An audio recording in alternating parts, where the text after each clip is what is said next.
Mon Seigneur et mon Dieu, je crois de tout mon cœur que tu es ici, que tu me vois, que tu m'entends. Je t'adore à genoux devant toi. Je te demande le pardon de mes péchés et ton aide pour faire de mon mieux ce moment de prière. Marie, ma Mère Immaculée, Saint Joseph, Sainte Thérèse et mon ange gardien, intercédez pour moi. Ici, on ne voit pas le temps passer. C'est ça que me disait l'autre jour un médecin à l'hôpital. Et je lui dis spontanément, eh bien, nulle part. Mais peut-être c'est pas vrai. Pour ceux d'entre nous qui avons beaucoup à faire, beaucoup de gens dont s'occuper, c'est vrai, le jour se passe vite.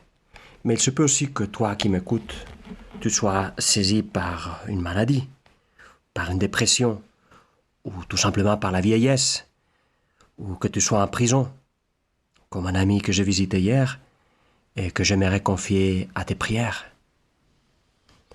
Eh bien, il se peut que tu aimerais faire bien de choses, voir des gens, mais par contre, tu ne peux pas bouger autant que ça. Et que donc tes journées sont longues. Ah, l'automne, avec les feuilles qui tombent, il s'est prêt à penser pas mal au passage du temps, n'est-ce pas? Eh bien, Seigneur, je te dis, et dis-le lui avec moi, mon temps est dans tes mains.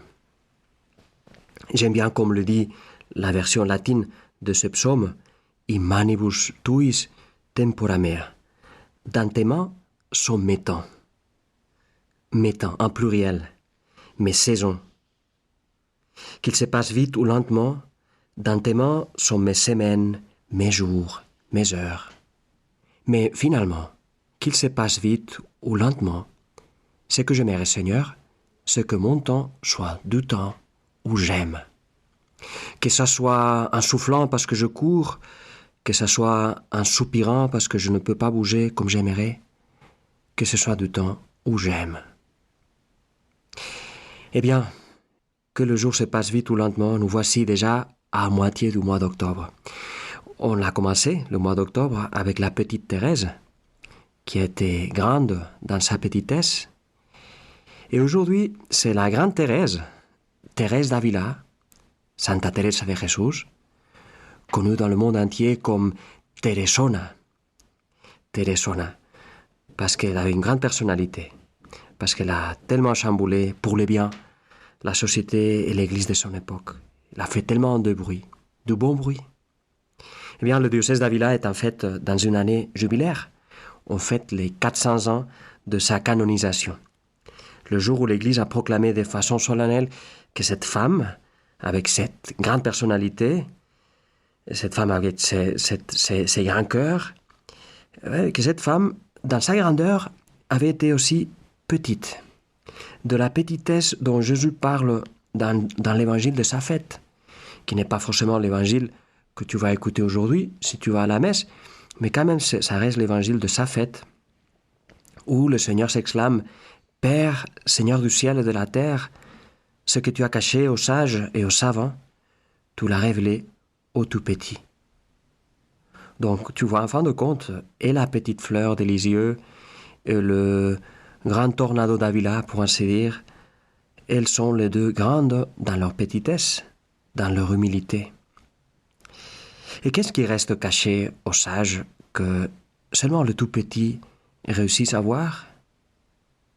Eh bien, c'est Jésus lui-même et sa place dans notre vie. Je te l'explique avec un épisode très sympa de la vie de Sainte Thérèse qui sort un peu du cadre un peu plus solennel, si l'on veut, de l'extase de Sainte Thérèse et d'autres choses semblables.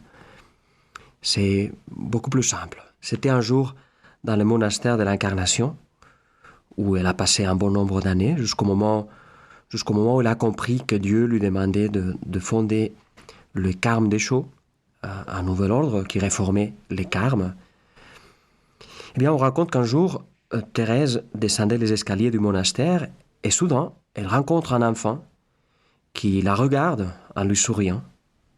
Alors, surprise de trouver un enfant dans le couvent, elle lui demande « Et toi, qui es-tu » Et l'enfant répond avec une autre question.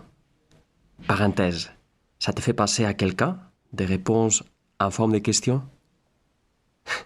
Eh bien, l'enfant dit, avec le culot que les enfants peuvent avoir, eh bien, il dit la même chose.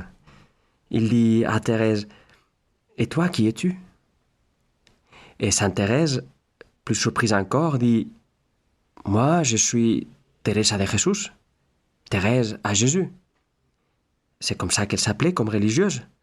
C'est comme ça qu'on la connaît surtout en Espagne, Santa Teresa de Jesús. Et l'enfant, avec un sourire, lui dit, « Eh bien, moi, je suis Jesús de Teresa, Jésus à Thérèse. »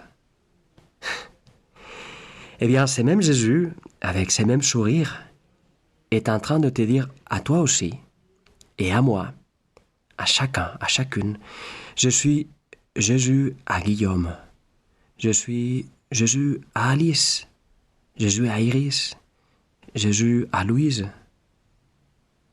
Et tu vois, c'est beau que cet épisode se soit passé précisément dans les monastères de l'Incarnation, qui est curieux comme nom pour un monastère. Eh bien, comme quoi ton incarnation, Jésus, n'est pas juste un dogme de la foi, un événement qui te touche juste toi, et qui s'est passé dans le passé. C'est pour ça que le passé s'appelle passé. Mais non, l'incarnation, c'est un événement qui se passe dans le présent et qui me touche moi. C'est quelque chose que Jésus veut que se passe en toi et en moi. Déjà, saint Augustin disait que l'incarnation, plus profondément qu'une descente de Dieu, c'est une ascension de l'homme vers Dieu. L'incarnation, c'est notre rentrée à la maison. Oui, Jésus, tu veux t'incarner à moi et à chacun de nous. Tu veux devenir Jésus de Maëlle, Jésus de Brigitte. Tu veux le devenir un peu plus aujourd'hui et demain. Il y a des années, lorsque CNN était une chaîne sérieuse, elle avait un slogan qu'on pourrait traduire comme « Tu le vois, c'est en train d'arriver ». Eh bien, tu me diras peut-être que tu ne le vois pas. Tu ne vois pas comment Jésus est en train de s'incarner en chacun de nous. Mais si toi et moi, nous avions un peu plus de foi, on se rendrait compte de comment il agit. Tu vois, pourquoi est-il resté dans l'Eucharistie?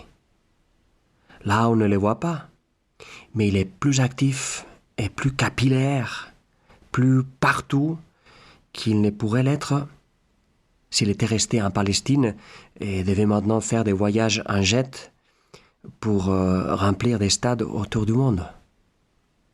Beaucoup plus actif que ça. Je m'arrête à lire une note du père Zanotti Sorkin que j'ai lue l'autre jour et qui m'a secoué dans ce sens. Il m'a fait me souvenir d'il y a quelque temps où je finissais avec un jeune couple les préparatifs pour leur mariage. Ils ont soigné énormément tous les détails du rite, des chants. C'était d'ailleurs une très belle cérémonie. Et à un certain moment de la préparation, ils m'ont demandé si c'était possible de ne pas communier sous les deux espèces. Parce que c'est possible de le faire lors d'un mariage. Ils m'ont dit, écoutez, c'est qu'on ne se sent pas à l'aise avec l'idée de communier au sang de Jésus. Alors bon, c'est pas essentiel, on ne reçoit moins Jésus si on ne communie que sous l'espèce du pain. Et donc il n'y a pas de problème. Rien d'essentiel là-dedans. Mais je suis quand même resté un peu songeur. Je me suis dit, tiens, c'est vrai, il y a quelque chose là qui cloche à la sensibilité actuelle.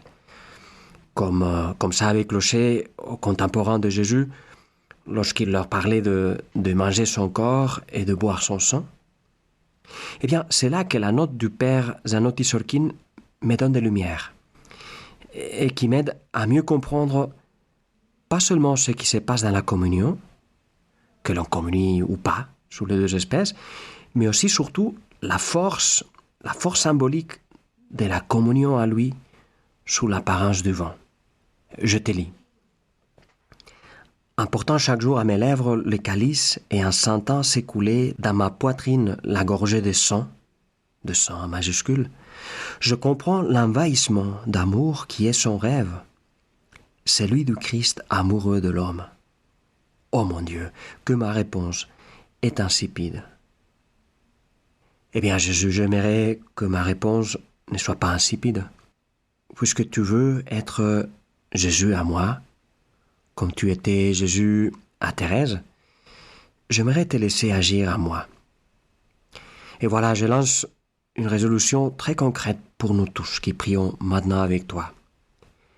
Rester, chaque fois que je le pourrai, et on peut, la plupart des fois, rester quelques minutes en adoration, en action de grâce après la messe, même si j'étais le seul à le faire.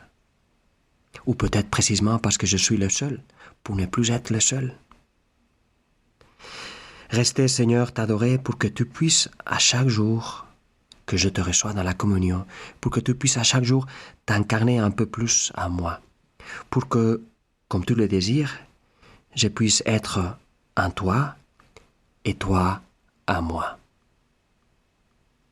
Je te remercie, mon Dieu, des bonnes résolutions, des beaux désirs et des lumières que tu as semées dans mon cœur pendant ces moments de prière. Je te demande de m'aider à les faire fructifier. Marie, ma Mère Immaculée, Saint Joseph, Sainte Thérèse et mon ange gardien, accompagnez-moi toujours en chemin.